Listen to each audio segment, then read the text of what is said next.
Boa noite, meninas e meninos, tudo bem?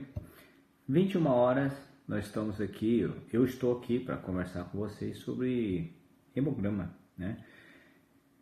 O que eu vejo muito no hemograma, né? A gente sempre pede o hemograma meio que na balada, né? Tipo assim, na banguela. Então, o pessoal pede hemograma e hemograma geralmente o pessoal usa muito para avaliar o desvio à esquerda, né? Que é quando os seus neutrófilos e bastonites sobem e aí você presume haver uma infecção. Você pode analisar também a presença de basófilo e eosinófilo, são associados a alergias, linfócitos e monócitos às vezes associadas a infecções virais e o eosinófilos são associadas à infestação por verme protozoários. Você vê também o que a gente chama de hemácia, né? A hemácia para ver se o indivíduo não tem uma anemia. Se você vê hemácia e o exame solta isso, microcítica hipocrômica, você começa a pensar assim, poxa, parece ser uma anemia ferropriva, né? E aí você analisa quanto tem de hemácia, o hematócrito, hemoglobina, tudo aquilo, muito bem. Isso é interessante, né? É legal você ter esses dados, mas geralmente eu vejo hemograma com outro olho adicional, né? Então desculpa. Eu gosto de ver o hemograma, assim, quando eu pego o hemograma de uma pessoa, e ultimamente eu peguei o meu, né? Eu fico olhando assim e penso assim, poxa, eu vou dar uma bisoiada melhor nesse hemograma. O que eu vejo muito? Eu gosto de ver o volume corpuscular médio, que tem a ver com o eritrócito, né? E a hemoglobina corpuscular média também. Por que eu gosto do volume corpuscular médio? A hemácia é diferente, é uma célula diferente do seu corpo. A hemácia ela nasce grandona e vai diminuir de tamanho. O que acontece então? Quando você tem hemácias muito grandes, você tem hemácias imaturas. Chega a um ponto em que você tem o reticulócito, que é a hemácia imatura que o corpo joga na circulação sanguínea. Muito bem.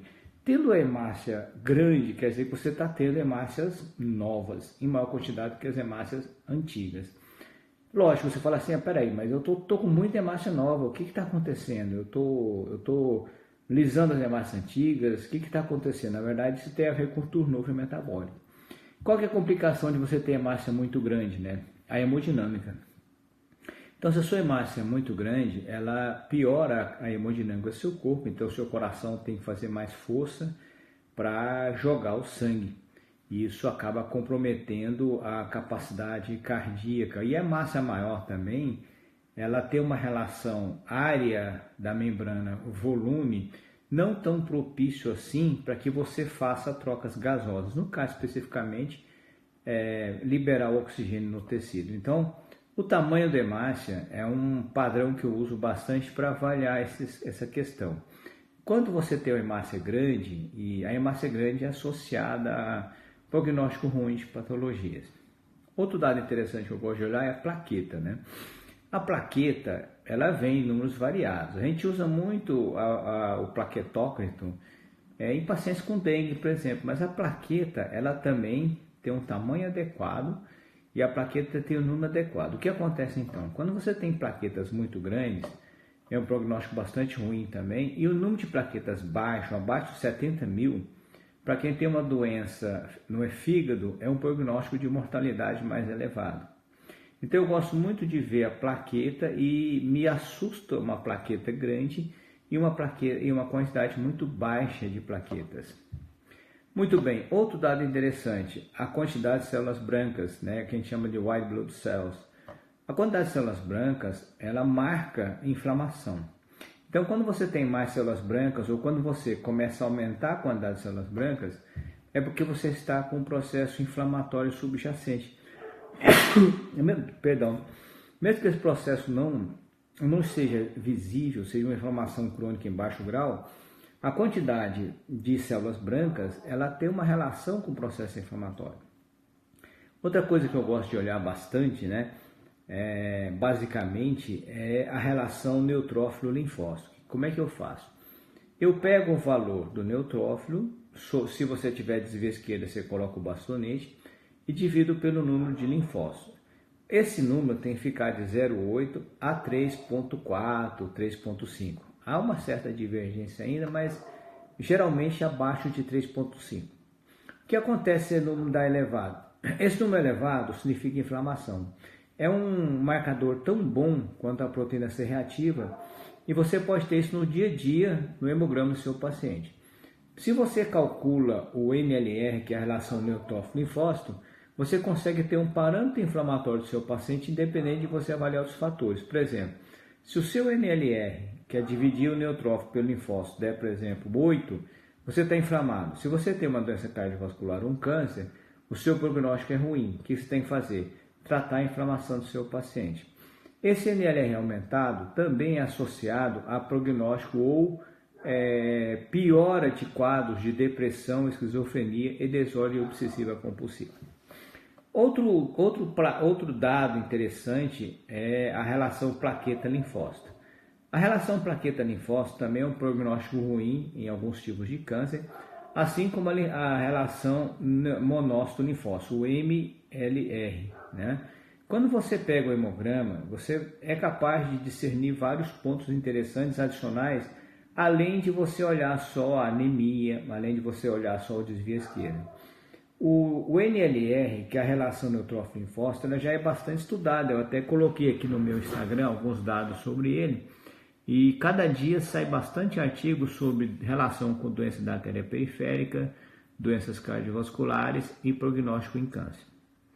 Eu gosto muito de ver essas relações. Existem outras relações interessantes? Existe a PRI, né? A PRI é o que? É a relação AST-plaqueta. É um prognóstico também em doenças hepáticas. Outro dado interessante que eu gosto muito de ver são algumas relações tipo a aspartato aminotransferase dividida pela alanina aminotransferase. A relação aspartato aminotransferase dividida pela alanina aminotransferase tem que dar igual a 1 ou menor. Quando ele dá acima de 1, mesmo que os dois exames estejam dentro do padrão de normalidade, você vai ter problemas no seu fígado, né? Eu sempre falo assim para meus alunos lá na pós, quando eu dou aula de exames, eu falo assim, olha, não sei o que você tem no fígado, mas se o seu, isso chama índice de Urites, né? Se o seu índice de Urites der acima de 1, tem alguma nhaca acontecendo com você. Não sei o que é, mas vai acontecer alguma nhaca no seu fígado. Aí você tem que monitorar as funções hepáticas ou procurar alguma coisa. Então, voltando à conversa, né, do hemograma, eu às vezes gosto de acompanhar também o aumento do volume plaquetário, do volume da hemácia associado a tratamento de anemia. Quando você tem uma anemia microcítica hipocrômica, quando você suplementa ferro, e os estudos sugerem que é bom você dar ferro, ácido fólico e B6, quando você suplementa adequadamente, você começa a ter um aumento do volume corpuscular médio, mas também começa a ter um aumento da hemoglobina corpuscular média, sem contar o aumento do hematócrito e o aumento da hemoglobina. Por quê? Porque você está conseguindo resolver o problema do seu paciente. Outro padrão interessante que eu gosto, quando o indivíduo usa algum produto que diminui a atividade de pirimidinas, como por exemplo o metotrexato, né? O volume da hemácia aumenta, né? Então, quando a sua hemácia está mais volumosa, isso é um prognóstico ruim. Então, basicamente, relembrando o hematócrito que vocês, ou o hemograma que vocês pedem no dia a dia, né? Vocês podem, por exemplo, avaliar a relação NLR, que eu gosto muito, é o que eu mais avalio. Então, eu pego, por exemplo, um paciente, quando eu vejo a relação NLR aumentada acima de 3,6, eu sempre acho interessante procurar um processo inflamatório no indivíduo, né? E aí você pode ter esse reflexo de inflamação. Então, vamos supor que você tem depressão e o seu NLR dá aumentado, você tem que tomar cuidado com a inflamação, por quê? Nesse paciente especificamente, a inflamação, as citocinas inflamatórias podem estimular a endoleamina de oxigenase e alterar o comportamento desses pacientes, aumentando o risco de depressão neles. Então, eu uso o hemograma personalidade. Então, quando você pedir o hemograma, dá uma analisada nesses fatores. Analisa o volume corpuscular médio, analisa o tamanho da plaqueta. Vários hemogramas trazem, a maior parte dos exames trazem o que a gente chama de tamanho da plaqueta, que é muito importante. Então, plaqueta grande e número pequeno não é bom, principalmente para o seu fígado. Outro dado interessante, a relação NLR é um padrão de inflamação. Então, se o seu paciente tem um câncer, vai fazer uma cirurgia, o NLR aumentado é um prognóstico não tão bom assim. É um prognóstico, um caminho inflamatório que você pode controlar, sem pedir necessariamente uma interleucina 2 ou 6, ou mesmo a proteína C reativa ou a hemossedimentação. Serve para você avaliar, por exemplo, melhora do paciente no caso de uma colite ulcerativa. Serve para você avaliar o efeito do seu anti-inflamatório em pacientes com desordens psiquiátricas, por exemplo. Então, se você, o paciente, tem um problema no fígado, vamos supor uma hepatite, se a plaqueta dá muito baixa, abaixo de 70 mil, isso é um prognóstico ruim. Se você pegar a plaqueta e dividir o valor da ST pela plaqueta, você também tem um prognóstico, né, tem uma forma para esse prognóstico do paciente. Então, os estudos são publicados. Então, se você quiser ter uma referência, você vai no Google Acadêmico, por exemplo, e coloca lá linfócito neutrófilo, eles te dão valores padrões do NLR, ou o MLR, que é o monócito linfócito, ou o valor ST, aspartato aminotransferase, plaqueta. Você colocando em inglês, você vai encontrar essas relações, né? E essas relações são muito importantes para você ter uma ideia do que está acontecendo. Outro padrão que eu uso é assim: o paciente tem insuficiência cardíaca, né?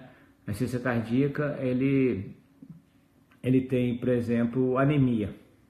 Você tem que corrigir essa anemia no paciente, porque se o paciente seu com insuficiência cardíaca tem anemia, o coração dele terá menos oxigênio. Isso penaliza o metabolismo oxidativo, aumentando a glicose anaeróbica. Uma relação que você pode fazer é correlacionar a anemia e o tamanho da hemácia com o lactato. Os estudos epidemiológicos correlacionam a hemácia grande, o hematócrito baixo, a hemoglobina baixa, com o ácido lático. Por quê? Porque se você tem menos hemácia, automaticamente a gente imagina que você tem menos oxigenação periférica. Se você tem menos oxigenação periférica, você tem mais glicólise anaeróbia. Se você tem mais glicose anaeróbia, você tem mais lactato. Imagina isso para o seu cérebro ou imagina isso para o seu coração, né? É um complicante metabólico. Então, ver o hemograma não é muito segredo, na verdade é muito simples analisar o hemograma. O que a gente tem que fazer é estudar para a gente poder interpretar melhor o hemograma e trazer uma saúde melhor para o paciente. Então, lembrem vocês que o hemograma, ele vai além daquilo que a gente vê no dia a dia. Ele extrapola a quantidade de células brancas, por exemplo. É um padrão interessante de curso de doenças, o NLR também é. O MLR e o LMR, que é o linfócito monócito, também são. A plaqueta, o tamanho da plaqueta, o tamanho do eritrócito, tudo isso deve ser avaliado por vocês para que vocês tenham um conceito melhor de como interpretar o exame para o benefício do seu paciente. A nossa live hoje foi curtinha, né? Nada tão complicado assim. E aí vocês entendem que o nosso metabolismo ele é bastante complexo e que os exames que teoricamente bastante simples, né? Eles podem ser interpretados de formas diferentes à medida que você tem uma visão metabólica mais completa e você tem capacidade de fazer essa interpretação. Então a nossa conversa de hoje era isso, espero que vocês tenham aproveitado essas ideias. E como eu falei para vocês, né, eu jogo a informação para você e eu falo sempre assim: quer mais informação? Vai pesquisar, porque a melhor forma de aprender é você se virando, né? Então eu acredito muito nesse conceito do eu me viro e aí eu me dou mais valor aprendendo ou destrinchando a informação, beleza? Então, voltando a falar da importância, a hemácia, verifique sempre o tamanho e faça o laudo evolutivo. Se a hemácia do seu paciente está aumentando de tamanho, ou seu tratamento está melhorando de uma anemia, ou tem alguma coisa errada acontecendo com ele. A plaqueta, se o paciente tem um problema hepático, a plaqueta está diminuindo de quantidade, aumentando de tamanho, tem algum problema errado. O NLR, que é o neutrófilo sublinfócito, está aumentando, está acima de 3,4, o seu paciente está inflamado. Você só tem que descobrir aonde é a inflamação e tentar trabalhar a inflamação. Se ele tem uma desordem psiquiátrica, um câncer, você tem que analisar esse processo inflamatório como fator no câncer de metástase e no caso especificamente da doença psiquiátrica como fator de piora dos sintomas. Existem outros fatores que você pode olhar? Sempre existem, né? Existem vários dados, por exemplo, a hemodinâmica, o hematócrito muito elevado pode refletir uma desidratação, isso você pode fazer em atletas, né? Se o hematócrito subir demais depois de um jogo de futebol, é porque o atleta está desidratado, isso acaba sendo ruim, mas também você pode medir isso via exame de urina, né? Um EAS pela densidade da urina, né, também você consegue ver. Então o exame laboratorial é algo que você tem que interpretar na luz do metabolismo. Beleza, meninas e meninos? Uma live simples, curta, não complicada, somente para jogar para vocês essas questões de que às vezes a gente não aprende o que a gente deveria aprender e não aplica o que a gente poderia aplicar para ter um benefício ao seu paciente. Quantos de vocês, por exemplo, sabiam que num hemograma você consegue ver tudo isso aí? Né? Lógico que você tem que interpretar o hemograma à luz do metabolismo e à luz da clínica do paciente, porque o exame em si, ele nunca diz muita coisa, né? Porque a clínica é soberana, então os dados clínicos têm que estar na mão de vocês. Beleza?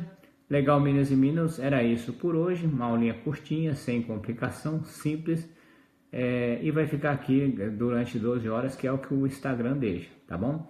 Caso vocês tenham gostado da aula, convidem colegas para assistir, né? E provavelmente a semana que vem eu farei mais algumas lives ou inserção. Na verdade, amanhã eu vou fazer uma live sobre atividade física. Então fica aqui o convite para vocês, só que amanhã será às 19 horas, tá bom? Beijão para vocês, fiquem com Deus, bom sabadão, né? Divirtam-se na noite do sábado. Tchau, tchau.